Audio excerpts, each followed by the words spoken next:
Hello guys, welcome my YouTube channel. हमने exercise 8.1 के 6 क्वेश्चनों को कंप्लीट कर लिया। आज की इस वीडियो में हम क्वेश्चन नंबर 7 को कवर करेंगे। देखो, ये क्वेश्चन लेंथी क्वेश्चन है तो इसको बहुत ध्यान से समझना। क्या बोला गया है? A B C D is a trapezium. देखो, ए बी सी डी जो है एक ट्रेपेजियम है। इन विच, वैसे तो क्वेश्चन में हमें डायग्राम दिया हुआ है, मगर एग्जाम में ना डायग्राम दिया हो तो हम इसको किस तरीके से करेंगे वो भी मैं आपको बता दूंगा। इन विच, जिसमें ए बी और सी डी जो है पैरेलल है। तो देखो, डायग्राम में साथ के साथ इसके अंदर बनाता हूँ। यहाँ पर तो बना हुआ है, एक डायग्राम में अलग से भी बना लूँगा। अगर एग्जाम में बनाओगे, नहीं दिया होगा तो किस तरीके से बनाओगे? सबसे पहले ए बी सी डी एक जो है ट्रेपेजियम बना लोगे। A B C D trapezium बना लिया। इन विच, जिसमें ए बी और सी डी ये दोनों पैरेलल है, यानी कि जो ए बी है और सी डी है दोनों जो है पैरेलल है, ए बी सी डी के पैरेलल है। And A D is equal to B C, और ये जो ए डी साइड है और बी सी साइड है दोनों इक्वल है। मैंने सिंगल सिंगल मार्क कर लिया। शो डैट, अब इसके अंदर हमें जो है, देखो क्वेश्चन के अंदर एक हिंट दिया हुआ है, हमें जो है इसके अंदर कंस्ट्रक्शन करना है। क्वेश्चन को जब सॉल्व करेंगे तो कंस्ट्रक्शन की हमें जो है मदद चाहिए होगी। तो क्या लिखा हुआ है हिंट में? यहाँ पर लिखा हुआ है एक्सटेंड ए बी। एक्सटेंड का क्या मतलब होता है? बढ़ाना। एक्सटेंड का मतलब क्या होता है? देखो, यहाँ पर हिंदी में को लिख भी देता हूँ, बढ़ाना। तो इस ए बी वाली साइड को जो है हम इस तरीके से एक्सटेंड कर देंगे, यानी कि इसको जो है मैं इस तरीके से बढ़ा दूंगा। ये मैंने बढ़ा दिया। जब डायग्राम खुद से बनाओगे तो बता रहा हूँ किस तरीके से बनाना है। एंड ड्रॉ अ लाइन, फिर हमें जो है एक लाइन ड्रॉ करनी है। Draw a line through C, C point से, यानी कि सी पॉइंट के जरिए हमें जो है एक लाइन ड्रॉ करनी है पैरेलल टू डी ए, जो हमारी डी ए के पैरेलल हो। ड्रॉ अ लाइन, ध्यान से पढ़ो, draw a line through C parallel to D A. तो ये सी पॉइंट कहाँ? ये रहा, देखो सी पॉइंट। इस सी पॉइंट के जरिए मैं जो हूँ एक लाइन ड्रॉ करूँगा जो मेरी जो है डी ए के पैरेलल होगी। डी ए साइड मेरी ये रही, देखो डी ए, यहाँ पर दोबारा से बना लेता हूँ, डी ए मेरी ये रही, इसके पैरेलल एक लाइन में इस तरीके से बना लूँगा। यहाँ पर ये मैंने बना ली। देखो, अब ये जो डी है हमारी और ये वाली जो लाइन बनाई है मैंने इस तरीके से पैरेलल होगी, कभी भी आपस में मीट नहीं करेगी। Intersecting A B produce at E, अब ये जो लाइन है ना ये जो है इंटरसेक्ट करेगी। ये जो हमने ए बी लाइन प्रोड्यूस करी है ना, प्रोड्यूस का मतलब भी बढ़ाना ही होता है। ये जो हमने ए बी लाइन प्रोड्यूस करी है, यानी कि ए बी लाइन इसको बढ़ाई है, ये जो है इस वाली लाइन को, ए बी लाइन को जो है इंटरसेक्ट करेगी, यानी कि काटेगी एट ई पॉइंट पर। इस वाले पॉइंट का मैं नाम भी दे दिया, इस तरीके से इसको काट लो, आगे तक चाहे बढ़ा लो। इस वाले पॉइंट का मैं नाम भी दे दिया ई पॉइंट। देखो, ध्यान से समझा देता हूँ। एक्सटेंड ए बी वाली लाइन को सबसे पहले बढ़ा लेना। एंड ड्रॉ अ लाइन, फिर एक लाइन ड्रॉ करनी है थ्रो सी, सी पॉइंट के जरिए पैरेलल टू डी ए, जो डी ए के पैरेलल हो। इंटरसेक्टिंग एट ई, जब हम इसको पैरेलल लाइन को बढ़ाएंगे तो ये चलते चलते ये जो है इसको ए बी वाली लाइन जो हमने प्रोड्यूस करी है, यानी कि बढ़ाई है, इसको जो है ई पॉइंट पर इंटरसेक्ट करेगी, यानी कि ई पॉइंट पर काटेगी। देखो, इस तरीके से ये काट भी रही है, इस तरीके से काट रही है। इस पॉइंट का नाम हमें बता दिया यहाँ पर ई। तो इस तरीके से डायग्राम ये पूरा बना लेना। इस तरीके से डायग्राम बना हुआ है। अब देखो, हमें क्या क्या दिया हुआ है? एंगल ए जो है एंगल बी के इक्वल करना है हमें, यानी कि एंगल ए जो होगा मेन हमारा ये वाला होगा और एंगल बी हमारा मेन ये वाला होगा। इन दोनों का हमें इक्वल करना है। जब फर्स्ट वाले पार्ट को करोगे सबसे पहले कंस्ट्रक्शन ही लिख दोगे। हमने कंस्ट्रक्शन किया किस तरीके से लिखोगे? देखो, मैंने बिल्कुल आसान लैंग्वेज में करके लिखा है। क्या लिखोगे? Extend A B to E. Extend का मतलब है बढ़ाना, मैंने आपको बता दिया, यानी कि हमने जो है ए बी वाली साइड को जो है बढ़ा दिया, जो ए बी साइड है इसको जो है बढ़ा दिया टू ई, ई पॉइंट तक। एंड ड्रो सी ई, और हमने जो है एक सी ई लाइन ड्रॉ की है जो हमारी इसके ए डी के पैरेलल है। And draw C E parallel A D, यानी कि सी ई और ए डी ये दोनों जो है पैरेलल है। हमने ये जो सी ई लाइन ड्रॉ की है ये इसके ए डी के पैरेलल की है।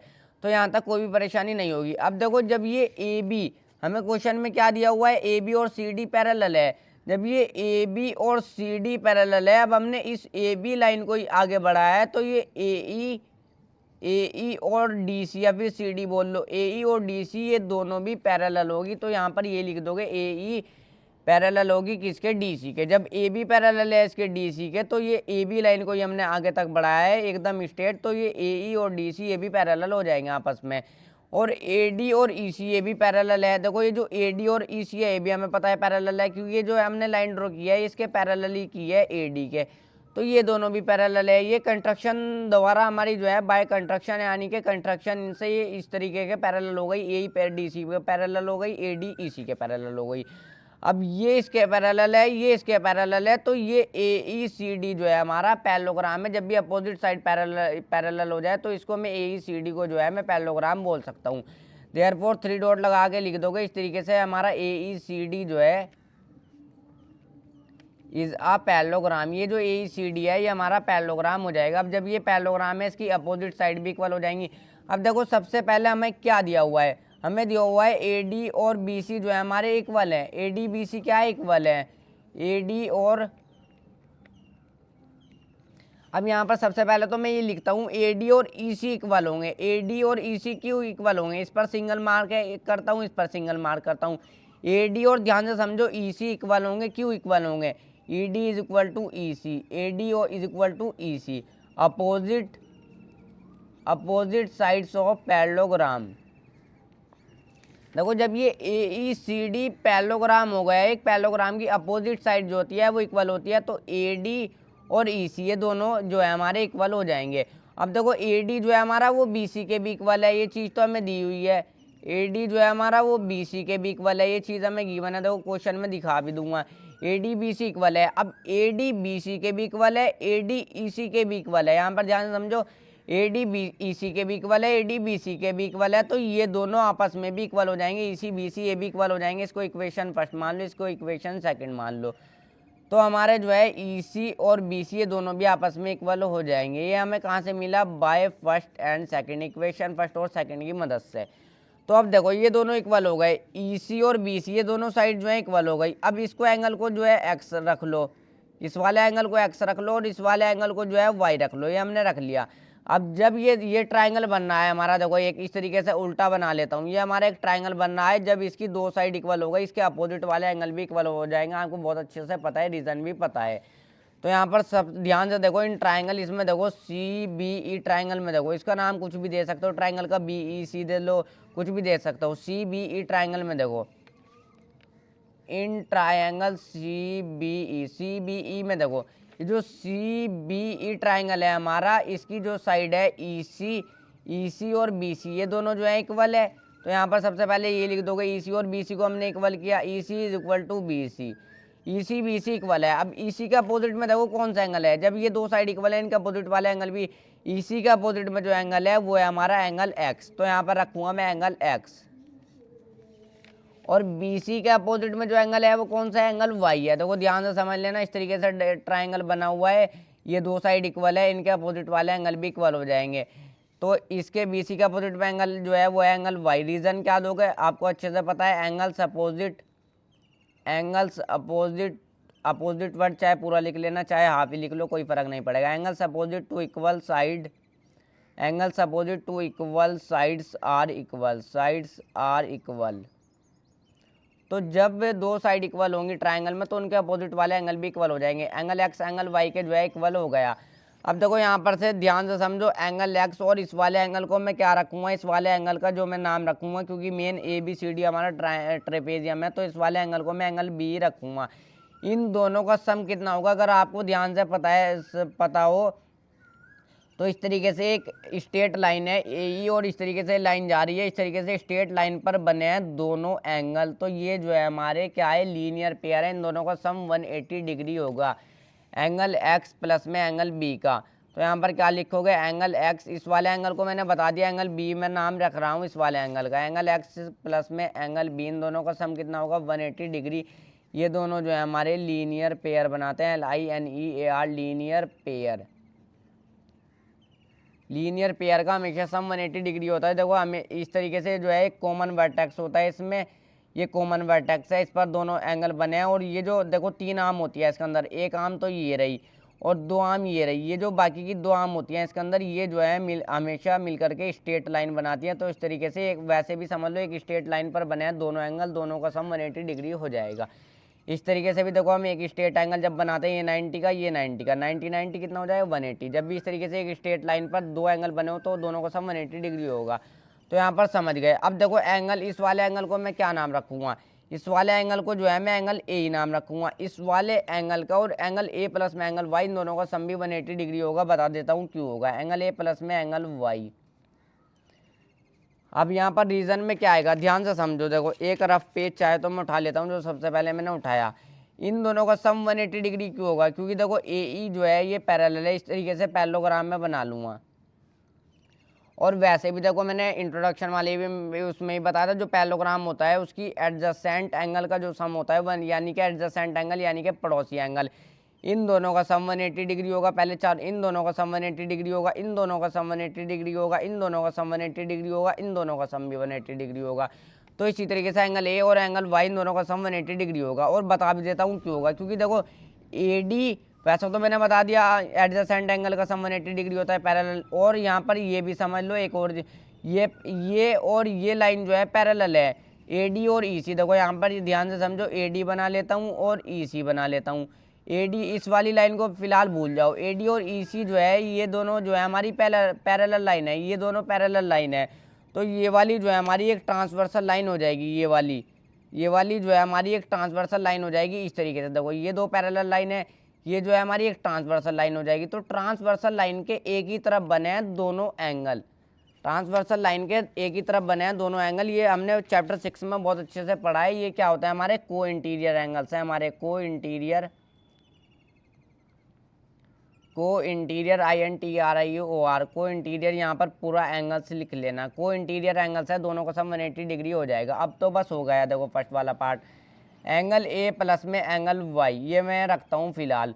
अब देखो यहाँ पर 180 डिग्री जो है मेरा इसके इक्वल है एंगल एक्स प्लस में एंगल बी के, और 180 डिग्री मेरा इसके भी इक्वल है एंगल ए प्लस में एंगल वाई के। तो ये दोनों जो है आपस में भी हमारे जो है इक्वल हो जाएंगे, यानी कि ये दोनों जो है हमारे एक आपस में भी इक्वल हो जाएंगे जब 180 इसके इक्वल है। देखो बिल्कुल वही वाली कंडीशन, जब ए डी इसके इक्वल है, ए डी इसके इक्वल है, तो ये दोनों आपस में भी इक्वल हो गए। इसी तरीके से दोनों आपस में भी इक्वल हो जाएंगे, एंगल ए प्लस में एंगल वाई लिख लिया अब मैंने पहले, इक्वल हो जाएंगे, ये जो है इक्वल हो जाएगा इसके एंगल एक्स प्लस में एंगल बी के। अब देखो यहाँ पर मैं एंगल ए रखता हूँ प्लस में, अब मेरा एंगल वाई किसके इक्वल है, एंगल वाई मेरा एंगल एक्स के इक्वल है, तो मैं एंगल वाई की जगह पर एंगल एक्स रख सकता हूँ, is equal to angle x plus में एंगल बी। अब देखो जब मैं इसको एंगल एक्स को इज इक्वल टू से इधर भेजूंगा तो ये माइनस का है, प्लस का है ना इधर एंगल एक्स, तो माइनस का एंगल एक्स बन जाएगा, तो प्लस का एंगल एक्स माइनस का एंगल एक्स कट जाएगा, तो इज इक्वल टू से इधर उधर भी हम काट सकते हैं। जब भी इज इक्वल टू से इधर उधर जो है यहाँ पर सेम साइन, इधर भी प्लस का है, ये इधर भी प्लस का है, तो कट सकता है। अब देखो अगर मैं इसको इधर ले आऊंगा तो ये माइनस का बन जाएगा, जब इज इक्वल टू से इधर ले आऊंगा तो प्लस माइनस कटेगा फिर, मगर इज इक्वल टू से जब इधर उधर होगा तो सेम साइन पर कटेगा, जैसे प्लस का है प्लस का है। तो यहाँ पर से एंगल एक्स तो कट ही गया, एंगल ए जो है वो इक्वल आ जाएगा एंगल बी को। यही हमें जो है फर्स्ट वाले पार्ट में प्रूव करना था। तो देखो हम मूव करते हैं सेकंड वाले पार्ट की तरफ। अब देखो इसके बाकी के तीनों पार्ट तो बिल्कुल आसान है, सेकंड वाले पार्ट को करता हूँ। अब यहाँ पर ध्यान से समझो, सेकंड वाला पार्ट किस तरीके से करूँगा, क्या करना है, एंगल सी और एंगल डी को जो है मुझे इक्वल करना है, एंगल सी और एंगल डी इन दोनों को जो है मुझे इक्वल करना है, ट्रेपेजियम के दोनों एंगल है, दोनों को इक्वल करना है। अब एंगल बी प्लस में एंगल सी, इन दोनों का सम 180 डिग्री होगा। क्यों होगा, क्योंकि देखो ध्यान से समझो, ऊपर वाली तो हमारी पैरेलल लाइन है और ये बी सी जो है हमारी इस तरीके से ट्रांसवर्सल लाइन है, बी सी हमारी ट्रांसवर्सल लाइन है। तो ट्रांसवर्सल के एक ही तरफ बने हैं दोनों एंगल, ध्यान से पता होगा ये रूल। देखो इस तरीके से पैरेलल लाइन पर जो एंगल बनता है, ये एंगल इसके इक्वल होता है और ये एंगल जो है इसके इक्वल होता है, और इन दोनों का सम 180 डिग्री होता है। जो पैरेलल लाइन पर एंगल बनता है उनका रूल आपको अच्छे से पता होना चाहिए, चैप्टर 6 में हमने बहुत अच्छे से पढ़ा है। तो इन दोनों एंगल का सम कितना होगा, 180 डिग्री होगा, जिस तरीके से एंगल वाई और एंगल ए का हुआ था। देखो पेज घुमा लेता था, ये दोनों इसी तरीके से पैरेलल लाइन थी, ये दोनों पैरेलल लाइन थी इस तरीके से, तो ये जो एक ट्रांसवर्सल लाइन हो गई थी। तो इन दोनों का सम जिस तरीके से 180 हो गया था वाई और इसका, इसी तरीके से इनका एंगल बी और एंगल सी, इसको मैं एंगल सी रखूँगा। तो यहाँ पर रखता हूँ एंगल बी प्लस में एंगल सी, इन दोनों का सम कितना हो जाएगा, 180 डिग्री। रीजन में क्या आ जाएगा, को इंटीरियर एंगल, दोनों को इंटीरियर एंगल्स हैं, को INTERIOR, को इंटीरियर एंगल। देखो स्पेलिंग एक आधी बार मेरे से गलत भी हो जाए तो खुद ठीक करके लिख लिया करो। एंगल बी और एंगल सी इन दोनों का सम 180 डिग्री होगा। एंगल ए और एंगल डी इन दोनों का सम भी 180 डिग्री होगा। क्यों, क्योंकि ए बी और सी डी पैरेलल है। दोबारा से बता देता हूँ, ए बी और सी डी इस तरीके से पैरेलल है, और ये जो होगी ट्रांसवर्सल लाइन होगी, ट्रांसवर्सल लाइन के एक ही तरफ बने हैं दोनों एंगल, दोनों का सम 180 डिग्री हो जाएगा इन दोनों का भी। एंगल ए और एंगल डी का देखो एरो वैरो कुछ मत लगाना, एंगल ए प्लस में एंगल डी इन दोनों का सम भी जो है 180 डिग्री हो जाएगा। रीजन सेम आ जाएगा, को इंटीरियर एंगल, दोनों को इंटीरियर एंगल्स है तो दोनों का सम 180 डिग्री हो जाएगा। अब 180 डिग्री मेरा इसके इक्वल है, 180 डिग्री मेरा इसके इक्वल है, तो ये दोनों आपस में भी इक्वल हो जाएंगे। तो यहाँ पर क्या लिख लोगे, एंगल ए प्लस में एंगल डी। पहले मैंने इस वाली इक्वेशन को उतार लिया, किसी को भी उतार सकते हो पहले, इज इक्वल टू, अब ये मेरा क्या है, एंगल बी प्लस में एंगल सी, ये मैंने कर लिया। अब मैं देखता हूँ मुझे किन किन दो को इक्वल करना है, उसी हिसाब से हम चलेंगे। एंगल सी और एंगल डी को मुझे जो है इक्वल करना है। अब देखो मेरा एंगल ए जो है मेरा एंगल बी के इक्वल है। एंगल ए मैंने फर्स्ट वाले पार्ट में देखो ये प्रूव कर दिया कि मेरा एंगल ए एंगल बी के इक्वल है, तो मैं एंगल ए की जगह पर एंगल बी रख सकता हूँ, इससे कोई भी फर्क नहीं पड़ेगा। प्लस में एंगल डी की जगह पर मैं एंगल डी ही रखूँगा is equal to angle B की जगह पर मैं एंगल बी ही रखूँगा और एंगल सी की जगह पर भी मैं एंगल सी रखूँगा। इज इक्वल टू से इधर उधर सेम प्लस का एंगल बी है प्लस का एंगल बी है, यहाँ पर ये वाला एरो लगा लो तो एंगल बी से जो है एंगल बी कट जाएगा। तो यहाँ पर एंगल डी और एंगल सी ये दोनों जो है इक्वल हो जाएंगे। देखो इन्हीं दोनों को इक्वल करना था, एंगल सी और डी को, दोनों इक्वल हो गए। सी डी को बस क्या चीज़ था इसके अंदर, इन दोनों का सम 180, को इंटीरियर एंगल इन दोनों का सम 180 डिग्री। उसके बाद ये दोनों आपस में भी इक्वल हो जाएंगे। एंगल ए जो है हमने प्रूव कर दिया फर्स्ट वाले पार्ट में, एंगल ए और एंगल बी इक्वल है, तो एंगल ए की जगह पर एंगल बी रख सकता हूँ। देखो अब मूव करता हूँ इसके थर्ड वाले पार्ट की तरफ। क्या बोला है, ट्राइंगल ए बी सी और बी ए डी को कॉन्ग्रुएंट करना है। A B C triangle A, हमें जो है इसके लिए डायगोनल ड्रॉ करना पड़ेगा इस तरीके से डायगोनल। अब बन गया ट्राइंगल ए बी सी और दूसरा कौन सा, बी ए डी। देखो बी ए डी कहाँ पर है मेरा, बी ए, देखो यहाँ पर बी ए डी जो है ये वाला होगा, यानी कि एक और डायगोनल इस तरीके से ड्रॉ करूँगा। दोनों डायगोनल जो है ड्रॉ करने पड़ेंगे, कर लिया मैंने। तो सबसे पहले देखो मैं इनको जो है डायग्राम अलग अलग बना करके समझा दूंगा। लिखो यहाँ पर in triangle A B C and triangle, क्या लिखोगे, and triangle B A D. दोनों को अलग अलग डायग्राम बना लेता हूँ ताकि अच्छे से समझ में आए। ए बी सी दोनों डायगोनल को हमें ज्वाइन करना पड़ेगा। ए बी सी को पहले अलग से बना लेता हूँ, इस तरीके से देखो बना हुआ है। अलग से डायग्राम आप इजीली बना सकते हो, इसमें कोई भी परेशानी नहीं होनी चाहिए। ए बी सी और बी ए डी को भी अलग से बना लेता हूँ। इस तरीके से मैंने बी ए डी को भी अलग से बना लिया। ए बी डी ये हो गया बी ए डी। अब देखो सबसे पहले एंगल ए और एंगल बी को हमने इक्वल कर लिया। तीन चीज़ें देखनी होती है कॉन्ग्रुएंट करने के लिए जो दोनों ट्राइंगल में सेम हो, ये चीज़ आपको बहुत अच्छे से पता है। एंगल ए और एंगल बी इक्वल है, और देखो यहाँ पर ध्यान से देखो और क्या चीज़ है, और ए बी साइड जो है इसके अंदर ए बी साइड जो है वो कॉमन है। A B is equal to A B common, और एंगल ए एंगल बी के इक्वल हो गया। एक चीज़ और देखेंगे, बी सी और ए डी कहाँ पर है, बी सी और ए डी ये दोनों भी इक्वल होंगे। देखो बी सी और ए डी ये दोनों इक्वल है, तो हमें क्वेश्चन में ही दिया हुआ है, तो ईजिली हम इसको कर लेंगे। तो सबसे पहले क्या लिख दूंगा, सबसे पहले तो ये लिख दो ए बी साइड जो है कॉमन है, A B is equal to A B, ये चीज़ जो है कॉमन है यहाँ पर, C O double M O N common. और एंगल ए इस वाले ट्रायंगल का एंगल ए इस वाले ट्रायंगल का एंगल बी के इक्वल है, angle A is equal to angle B. इसके रीजन में क्या दोगे, प्रूव्ड अबव, इसको जो है हमने ऊपर प्रूव्ड कर दिया, प्रूव्ड अबव। तो हमने एक चीज़ कर ली। अब तीसरा मैंने क्या बताया था, तीसरा मैंने बताया देता, देखो ए बी सी का कौन कौन सा ट्रायंगल है, ए बी सी का ये जो बी सी साइड है, ए बी सी के जो बी सी साइड है, और दूसरा ट्रायंगल कौन सा है, बी ए डी की जो ए डी साइड है, दोनों इक्वल हैं। तो ए बी सी के जो हमारी जो है कौन सी बी सी साइड है, बी सी साइड है वो जो है इक्वल है किसके, ए डी के, ए डी के। ये चीज़ तो हमें गिवन ही है।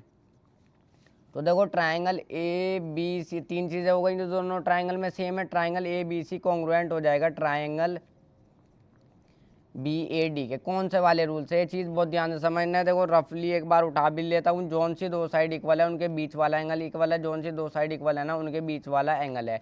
तो कौन सा रूल लगेगा, पहले साइड की बात हुई है, फिर यहाँ पर एंगल ए एंगल बी के इक्वल है, एक एंगल बी इक्वल है, तो साइड एंगल, और यहाँ पर ये साइड है, साइड एंगल साइड रूल से दोनों ट्रायंगल कॉन्ग्रुएंट हो जाएंगे। तो थर्ड वाले पार्ट को भी कवर कर लिया। फोर्थ वाले पार्ट को देखते हैं, डायगोनल ए सी और डायगोनल बी डी, इन दोनों को हमें इक्वल करना है। अब ये तो सीबीसीटी से हो जाएंगे, डायगोनल कौन सा, ए सी और बी डी, क्योंकि जब हमने इन दोनों ट्रायंगल को कॉन्ग्रुएंट कर लिया, इन दोनों ट्रायंगल में ही आती है साइड। देखो कौन कौन सी है, ए सी और बी डी। अब देखो यहाँ पर ए से चले, फर्स्ट वाले से चले, यहाँ पर इस पर गए थर्ड वाले पर। मैंने बताया हुआ है हम कोरस्पॉन्डिंग साइड का किस तरीके से पता चलाते हैं। जब दो ट्रायंगल कॉन्ग्रुएंट हो जाते हैं तो कोरस्पॉन्डिंग साइड सीबीसीटी रूल से इक्वल हो जाती हैं। ए सी और बी डी ये दोनों जो है देखो कोरस्पॉन्डिंग साइड है। ए सी की कोरस्पॉन्डिंग साइड कौन सी है, बी डी। फर्स्ट वाले से गए थर्ड वाले पर पहुंचे, यहाँ पर भी फर्स्ट वाले से जाएंगे थर्ड वाले पर पहुंचेंगे, यानी कि इसकी कोरस्पॉन्डिंग साइड ए सी की बी डी है। ए सी और बी डी इन दोनों को इक्वल करना है, तो ये सीबीसीटी रूल से इक्वल हो जाएंगे। लास्ट वाला पार्ट है हमारा फोर्थ वाला part, A C is equal to B D C P C T. देखो लेंथी क्वेश्चन था मगर आसानी है इसका, मेन फर्स्ट वाला पार्ट है, फर्स्ट वाला पार्ट कर लोगे तो बाकी तीनों पार्ट ईजिली कर लोगे।